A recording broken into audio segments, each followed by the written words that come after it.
Everyone, and welcome back to Learning in Term 3.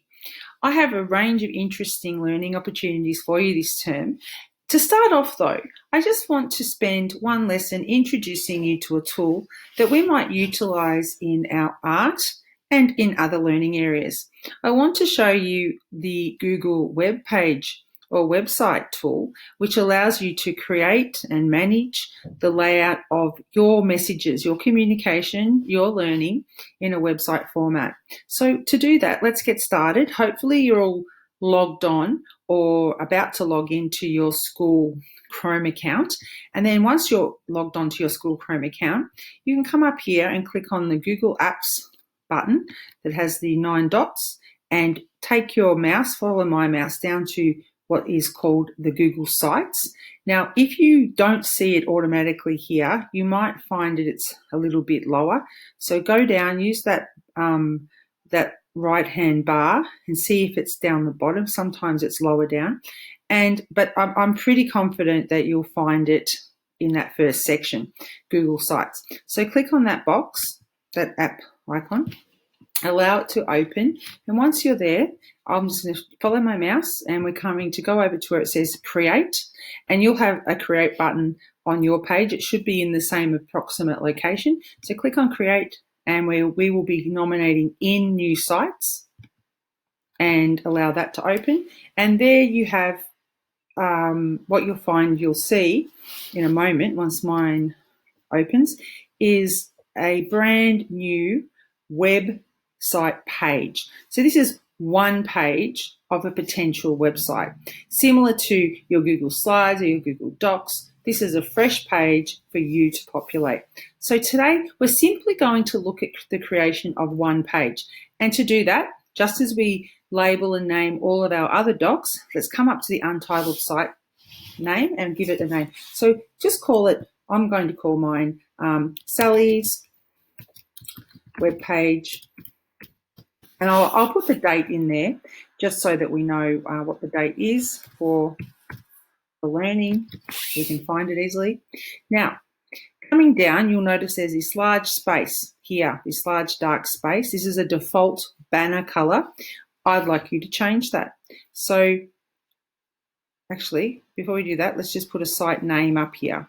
So maybe let's call it, the site name will default or automatically be the same name that you've given the page for searching in your drive, but you can change it. So if you don't want the date there, you can get rid of that. Just get rid of it. Sally's web page. And then, as I said, this is your banner. This is your header. This is like the title. So if you were writing an information report, your title is at the top of the page. This is exactly the same with a web page. However, you have more flexibility to make it very colourful, large and informative. So how about we come down here and we'll change the image, which will be this large dark colour in the back. So you could upload an image from a location, which could be on your desktop, or you can select an image from the options provided. So the options include, I might just use a gallery image because it's a little bit quicker, or because I'm doing this just for the purposes of demonstration. But you also can search online. You can go into an album and you can nominate an image that you have stored on your Google Drive. So how about, I'm just going to use these unusual dots and then arrow down to, I selected it.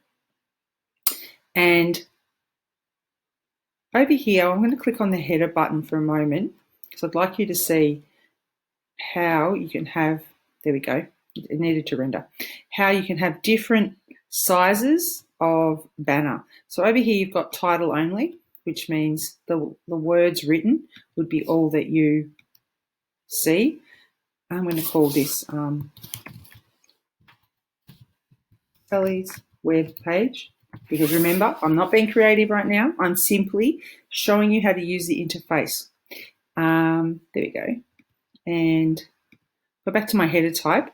Now, my image has gone away. That's because I chose for my banner to only have a title. If I choose for my banner to have text, which is the title, and an image, then it will come back again. So if you lose it, it's probably that you've not knocked one of these buttons by accident. You can make your make your banner larger, or you can use it as a whole cover. Imagine if there's a large image that you'd like to use to create a powerful effect, you might make it even bigger. Next, so we've got our title. Next, I want you to follow my mouse over to the box over here, to this symbol over here. It says text box with the TT. I'm going to click on that, and you'll notice that I'm presented with a text box. Here I might have a subtitle. This might say something like Sally's webpage introduction. It's a subtitle. Notice how there's this bar above you, above your text, and it says normal text. You can click on that downward pointing arrow, and you can make that a subtitle and decide on what size you'd like it. It can be a heading title. How about we leave it as Sally's webpage introduction? And then I'm coming back over here, taking my mouse over to images, and I'm going to click on images like that. And again, I'm given an option. I can upload the image, or I can select from a location. If I select from a location, I will have my choices brought back to me. If I do a Google image search, I might say, I'm going to write web page. I know it's not the most exciting search, but I simply want to demonstrate for you the idea. Okay, now I have a subheading and I have an image of a web page. Do I want the image there? I don't think so. So I might click on that image and drag it. Notice how I can just drag it up using my mouse. Oopsie. Drag it up. I'll drag it actually over here. I know what I did. I didn't make a mistake, but I forgot to do something. Although that could be considered a mistake, and that's okay. Notice how my text box is really, really long. Now, what I was trying to do then was drag my image up beside my text box, but it didn't work.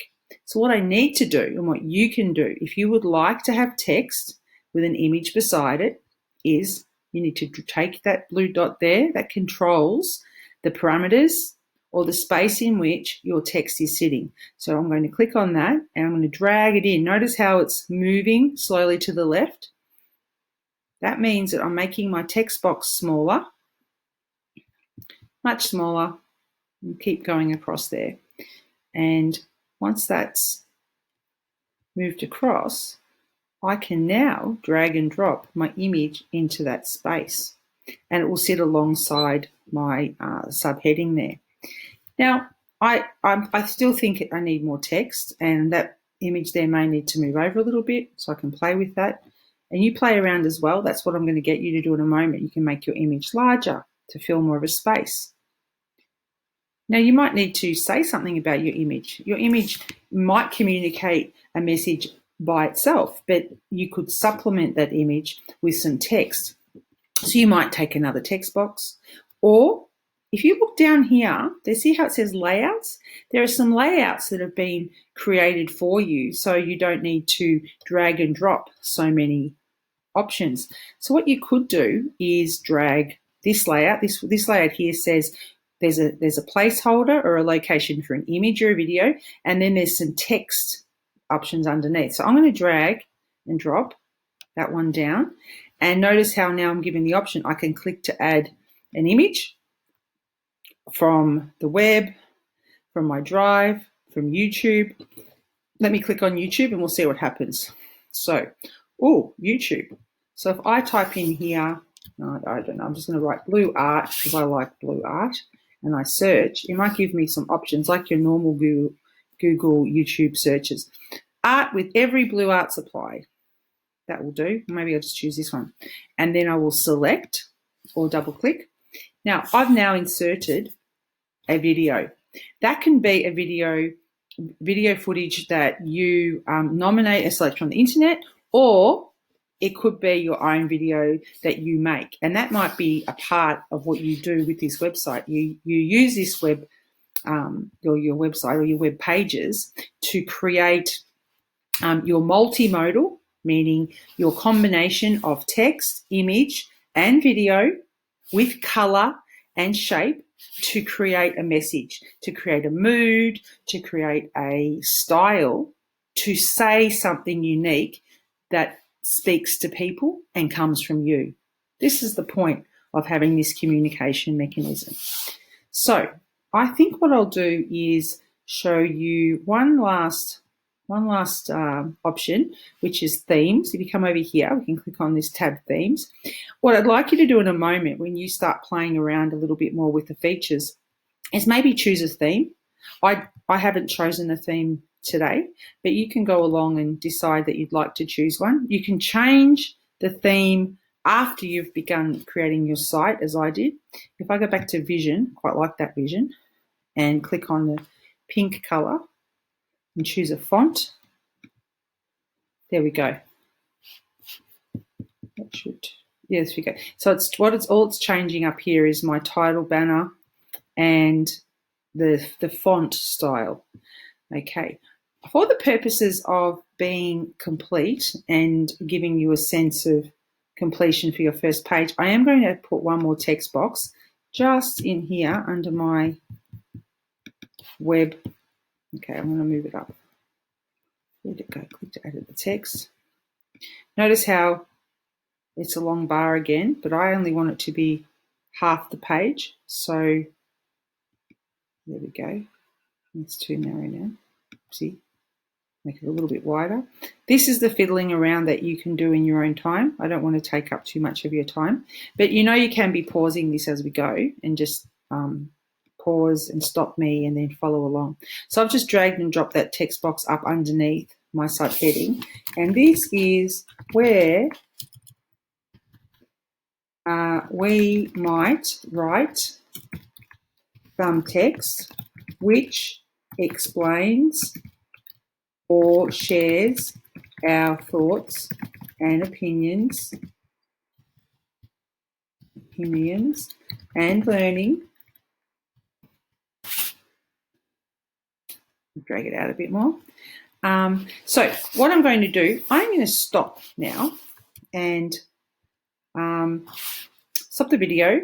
And what I'd like you to do is play in the web interface. I would like you to create, play, but what I ask you not to do at this stage is publish. Don't press publish, just play. And if you'd like to send me your draft, your prototype, it's another word within design. This is your prototype website because it's not finished yet.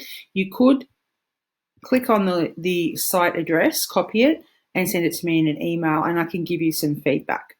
So have a go. In the next lesson, we'll learn how to create additional pages and a menu structure.